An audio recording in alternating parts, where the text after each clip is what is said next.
Olá, tudo X? Nessa aula eu vou falar com você sobre a importância da educação financeira e da mentalidade sobre o dinheiro. São duas coisas diferentes, mas elas estão relacionadas, por isso que elas estão juntas na mesma aula. A educação financeira, ela vai fazer com que você tenha condições de tomar decisões a partir de informações mais precisas.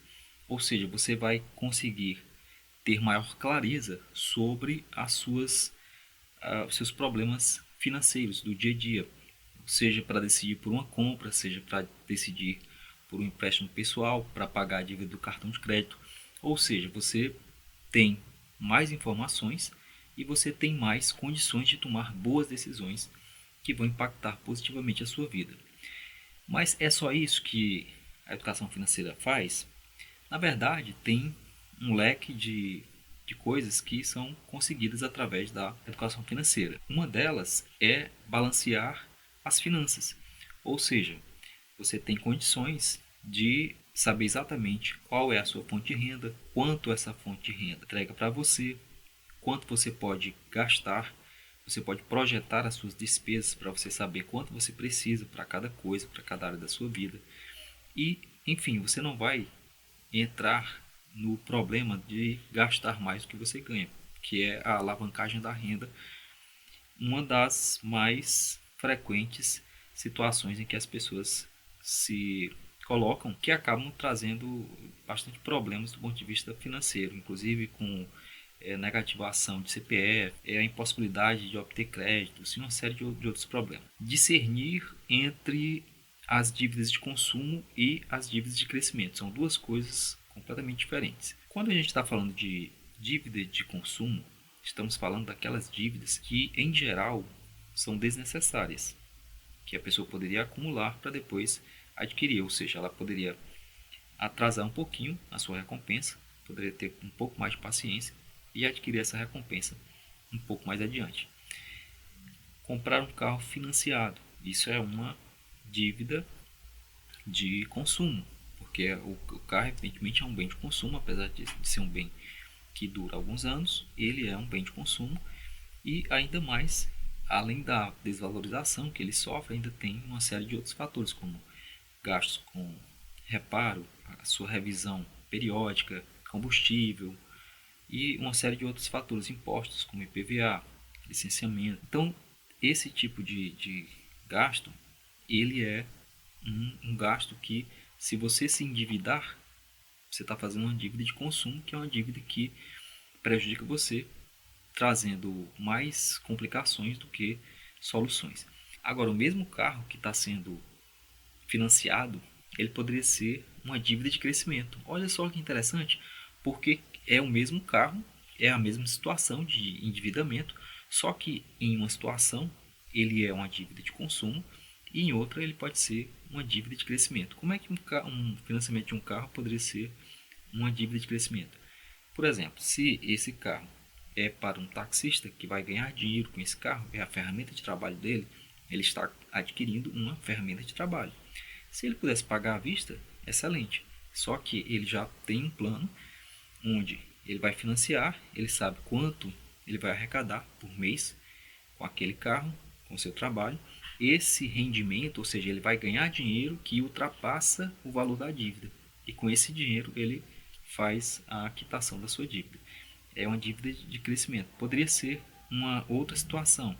Por exemplo, uma pessoa que abriu uma lanchonete e daí ela nota que tem um aumento de demanda que ela não está conseguindo atender por uma questão de funcionários ou mesmo de espaço, e ela pode de repente fazer um empréstimo para contratar mais pessoas e crescer o seu negócio. É uma dívida de crescimento. Então fica uma divisão bem clara entre esses dois tipos de dívidas, são compreensões que você adquire tendo uma boa educação financeira. Outra coisa que a educação financeira vai fazer pelas pessoas é minimizar a ocorrência de fraudes. Muita gente cai em fraudes porque não tem nenhum discernimento, nenhum conhecimento de educação financeira. Por exemplo, quando alguém chega para mim com a história de que vai pegar o meu capital e fazer 100% de rendimento em um mês, em um ano até, eu com certeza dispenso esse negócio, porque muito provavelmente é uma fraude. Não existe um investimento sério que vá ter com certeza um rendimento dessa magnitude. Se você for olhar todos os produtos financeiros que tem no mercado, nem ações, com ações você tem uma situação onde isso vai ocorrer com frequência. Uma vez ou outra ocorre com uma determinada ação que a pessoa resolveu comprar e de repente ela está o dobro. Acontece isso? Você está falando isso porque já aconteceu com você? Já aconteceu comigo. Eu vou até dizer qual foi. Não posso dizer qual foi a ação porque senão pode ser confundido com recomendação. Mas eu comprei uma ação por cerca de R$ 17, estava o preço, e depois, poucas semanas depois, ela atingiu R$ 32, então foi 100%. Eu vendi metade da quantidade que eu tinha comprado e deixei o restante lá.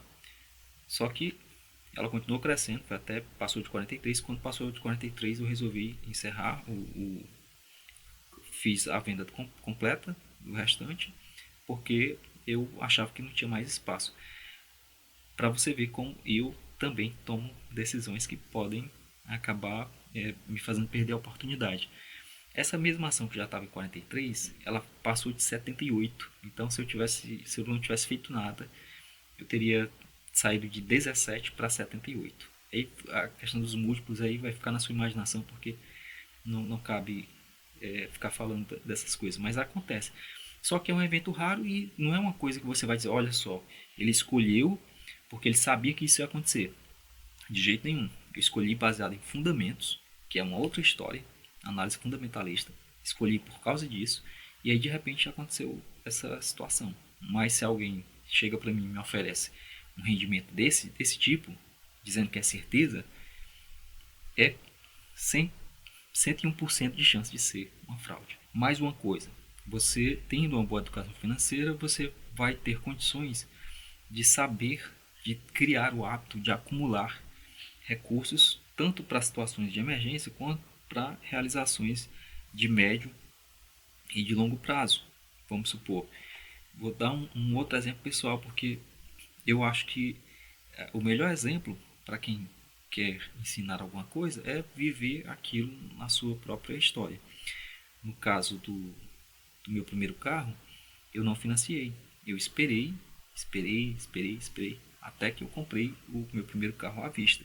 Aí, para minha sorte, isso virou um hábito. Como eu não estava devendo, então, em vez de eu ficar aplicando para quitar uma dívida, eu simplesmente fazia o investimento em outro produto financeiro. Quando chegava a época que eu achava que era razoável trocar de carro, eu podia trocar de carro pagando à vista. Não precisa ser um carro, pode ser outra coisa. Pode ser uma coisa menor, pode ser um celular, por exemplo. Tem pessoas que financiam celulares em 12 vezes. Mas será que precisa daquele celular top de linha? Será que um outro celular um pouco mais econômico não resolveria o problema? Aí a gente entra em outra questão, que é a questão de confundir necessidade com desejo. Quando eu tenho a necessidade de usar o WhatsApp, Instagram, tirar fotos, me comunicar com as pessoas usando o telefone, eu tenho uma necessidade. Ok. Mas quando eu preciso ter um iPhone para mostrar status, aí eu já estou tendo um desejo. Aí já é um desejo de mostrar status, de me sentir inserido em alguma comunidade, alguma coisa do tipo. Então, confundir desejo com necessidade é uma coisa que é muito comum para quem não tem nenhuma educação financeira, não tem nenhum conhecimento em educação financeira. Mais um item muito importante, que é manter a serenidade financeira. O que seria isso, serenidade financeira? Tá inventando termos. Mas o mais comum é que você veja pessoas estressadas, pessoas que estão nervosas porque estão endividadas, porque está vendo que está chegando no final do mês, o dinheiro está acabando, e ele tem um monte de coisa para comprar, tem ainda às vezes uma coisa que ainda não foi paga e está faltando dinheiro, e aí a pessoa começa a ficar com a vida financeira atribulada. Tendo uma boa educação financeira, fazendo uma boa gestão dos seus recursos, você automaticamente vai ter uma vida financeira mais serena, vai ter mais tranquilidade e vai ter uma qualidade de vida melhor. Junto a isso, você tem a oportunidade de cuidar melhor do seu corpo, cuidar melhor da sua mente e também fazer um planejamento decente para a sua aposentadoria, porque de qualquer forma as pessoas acabam envelhecendo e perdendo a sua energia de trabalho e tudo.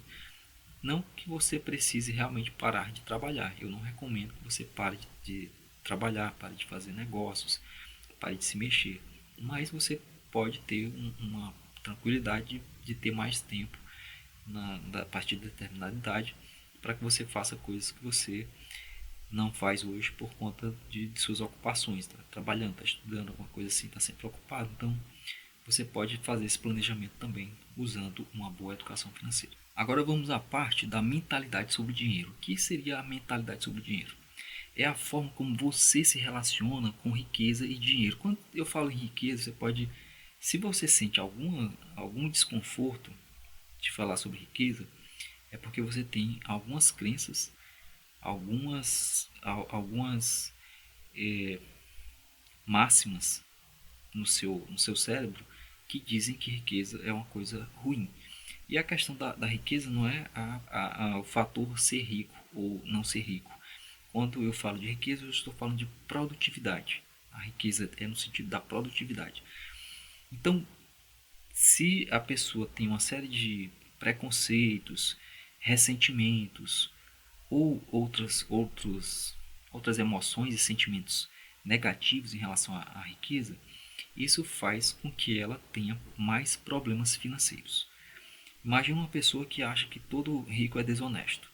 Essa pessoa, se ela tiver uma boa base moral, ela jamais vai querer enriquecer, ela jamais vai querer ter recursos financeiros abundantes, sobrando, jamais vai querer ser investidor, jamais vai entrar em uma situação onde ela possa ter mais recursos financeiros, porque se ela tem uma base moral sólida e ela acha que todo rico é desonesto, automaticamente o cérebro dela entende que se essa pessoa tiver um aumento da sua riqueza, da sua produtividade, automaticamente ela vai estar se classificando como desonesta e isso cria um conflito de valores. Às vezes o conflito é mais profundo, é um conflito de princípios. Daí saber moldar essa mentalidade para uma mentalidade positiva em relação ao dinheiro, em relação à riqueza, ela é fundamental para que a pessoa tenha uma vida financeira mais balanceada. Eu estou evitando usar a palavra equilibrar, porque equilibrar tem um sentido negativo para mim. É muito melhor você balancear. Quando você equilibra, você coloca as mesmas quantidades em cada espaço. Quando você faz o balanceamento, você consegue saber o que é mais importante e colocar mais recursos ali, o que é menos importante e colocar menos recursos aqui. Por exemplo, se você balancear o seu tempo, você sabe que determinadas coisas você precisa priorizar, colocar mais tempo naquilo ali e outras coisas elas não são prioridade. Então você pode colocar o mínimo de tempo possível ali. Então você está balanceando o seu tempo. A mesma coisa é com os recursos financeiros. Você vai balancear os recursos financeiros e não equilibrar. Se você for equilibrar, você vai acabar tendo problemas em uma área ou outra. Com uma mentalidade positiva a respeito de dinheiro, você vai ter condições de diversificar e entender essa importância da diversificação de fontes de renda. Não é de investimentos. Diversificação de investimentos é outra coisa. É diversificar as fontes de renda. Porque a gente já falou em outra aula da importância de você diversificar. Porque se você tem vários canais de onde você pode tirar renda, você fica mais tranquilo, você tem mais tranquilidade financeira e você tem mais segurança também. E você tem mais liberdade. E a liberdade, a sensação de liberdade, ela é um dos fatores que vai trazer mais benefício para a sua mente e, consequentemente, para o seu corpo. Imagina uma pessoa que vai para o emprego detestando aquele lugar, detestando as pessoas, mas ela tem um monte de boletos para pagar, tem um monte de financiamento, tem dívida de tudo quanto é tipo e ela se vê obrigada a ir para aquele local contra a sua vontade. Evidentemente está obrigado, né? Estou falando redundâncias aqui. Mas enfim, isso é uma forma de a pessoa se prender ali a uma situação desagradável, porque ela não tem liberdade financeira. E às vezes a liberdade financeira ela não está necessariamente na quantidade de dinheiro. Não precisa necessariamente que a pessoa tenha, eu tenho muito dinheiro, eu posso viver sem esse trabalho aqui, eu simplesmente vou chutar aquilo ali e vou fazer outra coisa. Às vezes é as suas habilidades. Você teve um bom percurso do ponto de vista da sua organização financeira. Na época em que você tinha poucos recursos, o que você fez? Você fez todos os cursos gratuitos que você podia, você leu todos os livros de instrução que você teve a oportunidade de ler, você se instruiu, você desenvolveu habilidades. Então você cresceu e você não precisa se refém de um lugar, porque você tem várias habilidades e você sabe que se você o que te dá estabilidade não é um emprego, não é um cargo. O que te dá estabilidade são as tuas habilidades, a sua forma de poder trabalhar em diversas coisas e obter renda de diversas formas.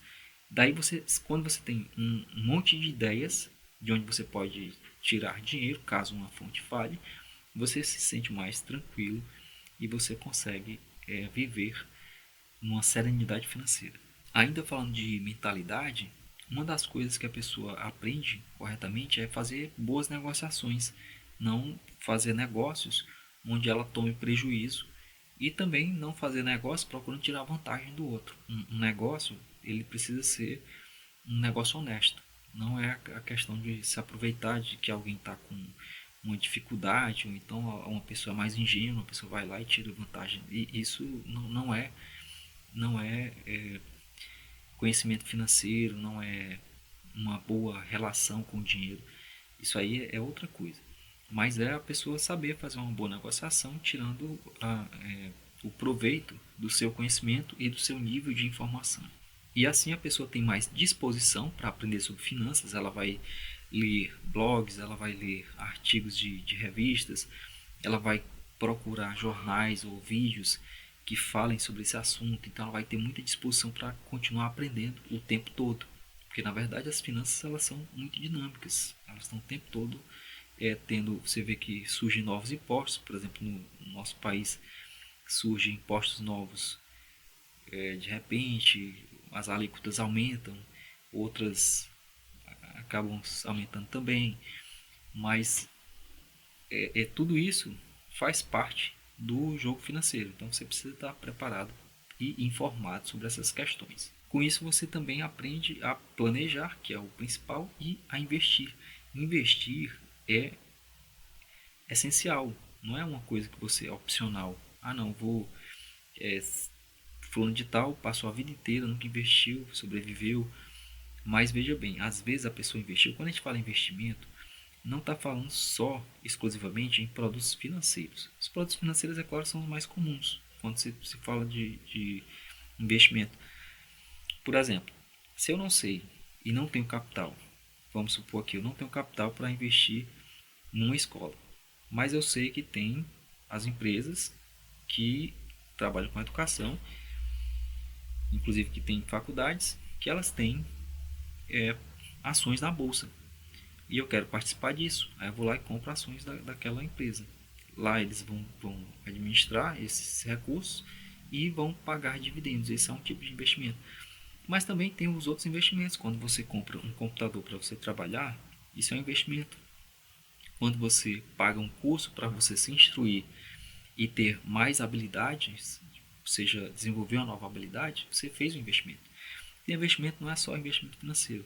Tem várias formas de investir. Uma máquina, um livro, um curso, às vezes até a roupa, dependendo da situação. Então, o investimento que a gente fala em saber investir, não é só saber investir em produtos financeiros. Tem várias formas que você pode pensar sobre investimentos. Dependendo do negócio que você está pensando em fazer, dependendo do serviço que você quer prestar ou do produto que você quer colocar à disposição das pessoas. Agora, sabendo que ter uma mentalidade positiva a respeito do dinheiro é importante, a questão é como desenvolver uma mentalidade positiva em relação ao dinheiro. A primeira coisa é o autoconhecimento. Conhecer você, como você lida com as suas emoções, como você tem determinados sentimentos, como você reage a determinadas situações, qual é o nível de estresse que você suporta, qual é o nível de risco que você tolera, como é que você lida com a frustração, se você é uma pessoa paciente, uma pessoa impaciente. Então, sabendo mais sobre você, fica muito mais fácil de você se administrar e administrar os seus recursos. Vamos supor que você saiba que você é uma pessoa que não resiste a doces e você não quer gastar com sobremesa por algum motivo, porque está aumentando de peso, tá alguma questão que é hipotética aqui. Se você sabe que você não resiste a doce, você vai evitar entrar numa confeitaria, por exemplo, porque você se conhece. Mas se você não se conhece, aí você vai lá, eu vou dar uma passada aqui, eu vou suportar. Aí chega lá, você sai com 2 bolos, 4 pudins e um monte de outras coisas que você achava que você não ia comer. A partir desse autoconhecimento, você pode traçar os seus objetivos. Como é que tem que ser esses objetivos? Esses objetivos precisam ser claros, precisam ser alinhados aos seus princípios e valores e também eles precisam ser alcançáveis. Esses 3 requisitos precisam ser seguidos na hora de você definir um objetivo. Não adianta definir um objetivo que seja inalcançável. Também não adianta fazer um objetivo vago. Eu quero muito dinheiro. Isso é por exemplo, eu vou planejar o ano financeiro, no final do ano eu quero ter muito dinheiro. O que é muito dinheiro? Quanto é muito dinheiro? Então, o plano, ele tem de ter um objetivo que seja claro, que seja bem definido. E ele precisa ser alinhado aos seus princípios, aos seus valores, porque se você colocar um objetivo que não tem esse alinhamento, o mais comum é que você fuja da realização desse objetivo, porque ele está confrontando seus princípios e seus valores. Daí você pode traçar o seu plano financeiro para que você possa atingir os objetivos que você traçou. Outro ponto importante são as estratégias para lidar com o dinheiro. Você precisa traçar algumas estratégias, como por exemplo, quanto, como é que você distribui o seu dinheiro entre as despesas, como é que você faz para investir esse dinheiro, para guardar esse dinheiro, quais são as estratégias que você usa para lidar com o seu dinheiro. Ao mesmo tempo, você precisa desenvolver a paciência para esperar pelos resultados, porque você faz, por exemplo, um investimento, você fica naquela ansiedade de que tem resultado, e isso gera uma quantidade de emoções e de sentimentos negativos em relação àquele investimento que só fazem mal para você e de qualquer forma vão acabar causando algum prejuízo na sua saúde e você vai ter de gastar dinheiro com a sua saúde porque você alimentou ali uma ansiedade muito grande por um determinado resultado. Então é bom saber desenvolver essa paciência para esperar pelos resultados no momento correto. Com isso você vai ser capaz de administrar as suas entradas e as suas saídas de modo que essas saídas elas nunca superem as entradas, porque muita gente pensa que não tem problema nenhum em gastar mais do que ganha, e isso, se você está atendendo todas as necessidades ali e começa a gastar mais do que ganha, o que vai acontecer no outro mês? Você vai gastar um pouquinho mais ainda porque você já tinha gastado antes e vai faltar um pouquinho de recurso. Daí no outro mês um pouquinho mais ainda. Isso com o tempo vai gerando um nível de endividamento que a pessoa já não tem mais renda para pagar. E aí, dependendo do momento da economia, as pessoas vão dizer que a pessoa está super endividada ou não, né? Às vezes as pessoas inventam outros números para essa situação. Mas é uma situação onde a pessoa já não tem mais recursos para pagar nem as suas despesas básicas. Por fim, mas não menos importante, com uma mentalidade positiva em relação ao dinheiro, você desenvolve o hábito de poupar. O hábito de poupar não é a mesma coisa do hábito de investir. Poupar é simplesmente fazer o dinheiro sobrar. Daí você guarda esse dinheiro sem uma aplicação definida. Isso é poupar. Quando você pega esse dinheiro que sobrou e você coloca no investimento, aí você converteu isso num investimento.